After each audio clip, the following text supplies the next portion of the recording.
Halo anak-anak, bertemu kembali bersama Miss Yana. Pada kali ini kita akan belajar tematik yaitu tema 3, subtema 2, judulnya penemuan dan manfaatnya. Oke, pelajaran kelas 6 SDK Banjarmasin.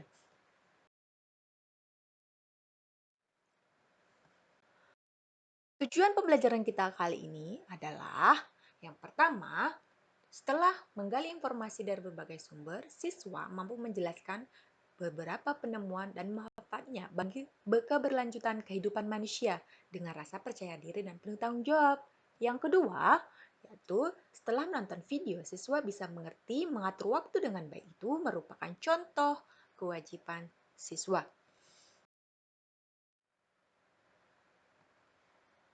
Anak-anak masih ingat nggak kamu tentang teks eksplanasi yang sudah dipelajari di pembelajaran sebelumnya? Nah, hari ini kita akan mengulang kembali ya. Teks eksplanasi adalah teks yang menerangkan suatu proses yang bersifat ilmu pengetahuan alam seperti gejala alam, proses terjadinya pelangi, proses arus listrik, dan sebagainya. Fungsi daripada teks eksplanasi yaitu memberikan penjelasan kepada pembaca tentang proses terjadinya sesuatu dan disusun menurut prinsip sebab akibat.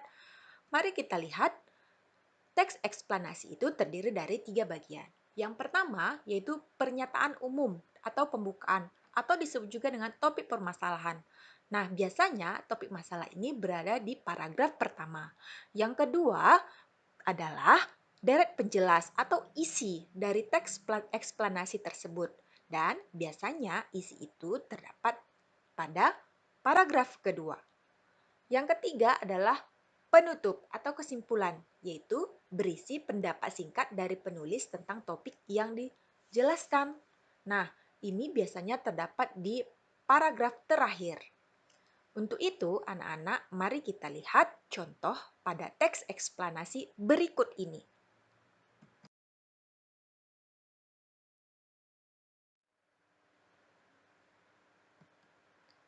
Berikut ini adalah teks eksplanasi dengan judul Si Kota Ajaib, di mana teks pertama, paragraf pertama yaitu tentang menjelaskan topik permasalahan, paragraf yang kedua tentang isi, dan paragraf yang ketiga adalah penjelas ataupun pendapat si penulis.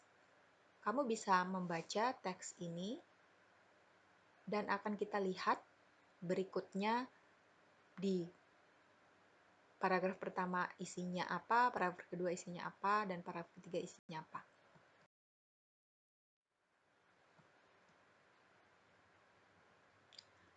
Topik permasalahan di paragraf pertama tadi, John Lloyd Wright adalah penemu gambar hidup yang dapat ditransmisikan melalui pesawat yang sekarang dikenal sebagai televisi. Bird mendemonstrasikan televisi untuk pertama kalinya pada tahun 1925. Pada paragraf yang kedua, yaitu berisi deret penjelasan bagaimana prinsip kerja televisi dalam mengubah sinyal elektronik dan magnetik menjadi gambar dan suara. Sedangkan paragraf yang ketiga yaitu berisi tentang kesimpulan atau pendapat pribadi dari penulis. Jadi televisi adalah sebuah media telekomunikasi yang berfungsi sebagai pendengar siaran gambar bergerak beserta bersuara. Penemuan televisi juga dikategorikan sebagai penemuan besar yang mampu mengubah peradaban dunia.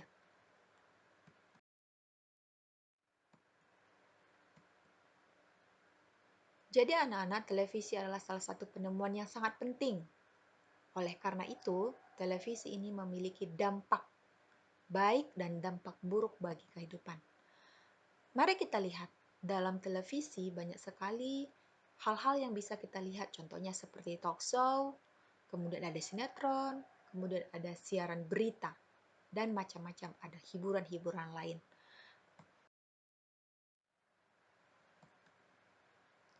Bagaimana pengaruh televisi terhadap kehidupan masyarakat di lingkungan kita? Ya, kamu tahu bahwa ada pengaruh positif dan pengaruh negatif yang bisa ditimbulkan oleh televisi. Pengaruh positif yang pertama, orang yang menonton televisi itu bisa mendapatkan hiburan, ya, kesenangan melalui tontonan-tontonan.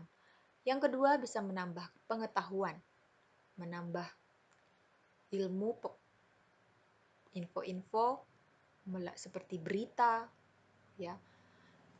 Tapi televisi juga memiliki pengaruh yang negatif.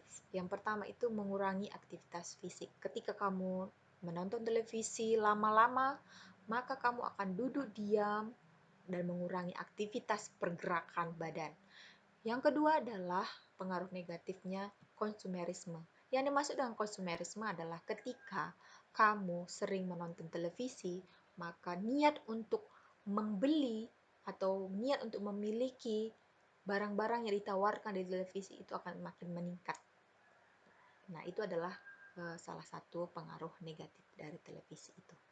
Kemudian yang berikutnya bisa juga mata bisa menjadi kurang jelas penglihatannya. Televisi merupakan alat yang menggunakan listrik. Demikian juga dengan lampu. Lampu juga menggunakan listrik. Nah, pada kali ini kita akan belajar tentang bagaimana rangkaian paralel dan rangkaian seri pada listrik. Rangkaian paralel berbeda dengan rangkaian seri yang disusun sebaris. Paralel adalah rangkaian listrik yang disusun berderet, di mana masing-masing lampu memiliki rangkaian tersendiri yang terhubung kepada sumber energi. Karena itu, apabila ada satu atau lebih komponen yang rusak atau dicabut, maka komponen lainnya akan tetap berfungsi tanpa gangguan sama sekali. Perhatikan rangkaian seri dan rangkaian paralel berikut. Kedua rangkaian ini memiliki perbedaan. Coba kita amati. Secara menyusun komponennya, rangkaian disusun secara berurutan, rangkaian paralel disusun secara bersusun. Menggunakan saklar dan kabel. Rangkaian seri, saklar dan kabelnya hemat, sedangkan rangkaian paralel boros sakral dan kabelnya. Kemudian, kontinuitas komponen listrik. Pada rangkaian seri, lampu padam satu, maka padam semuanya. Sedangkan kalau rangkaian paralel, padam satu, maka lampu yang lain bisa tetap menyala. Kemudian lihat dari segi kondisi komponen listrik.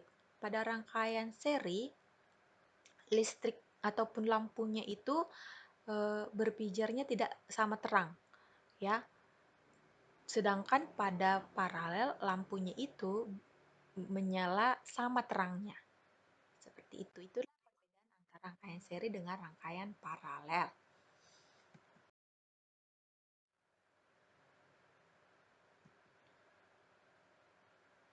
Kita lanjut dengan penemuan-penemuan yang mengubah dunia yang lain. Kali ini kita akan membahas tentang penemuan jam, di mana penemuan jam sangat banyak sekali perubahan.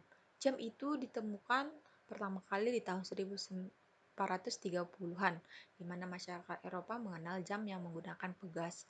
Kemudian setelah bertambahnya tahun, maka terjadi perkembangan yang sangat pesat dengan ditemukannya jam lonceng. Yang berikutnya adalah ditemukan jam saku dan kemudian ditemukan jam tangan. Berikut ini beberapa contoh jam, yaitu jam yang menggunakan pegas, kemudian jam lonceng, dan ada jam saku. Nah, seiring dengan perkembangan zaman, tidak hanya jam mekanik saja yang ada, ya, namun juga sekarang sudah ada yang namanya jam digital.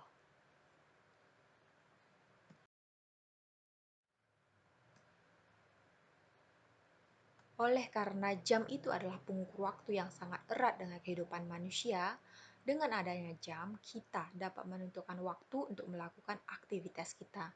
Dengan mengatur waktu yang baik, anak-anak kita menjadi pribadi yang disiplin waktu. Oleh karena itu, anak-anak mengatur waktu dengan tepat suatu kewajiban, ya. Ingat, kewajiban itu adalah segala sesuatu yang harus dilakukan oleh seseorang. Ingat, waktu itu sangatlah berharga karena ada kata bijak mengatakan Waktu yang hilang tidak akan ditemukan kembali. Oke, baik anak-anak, pembelajaran kita sampai di sini.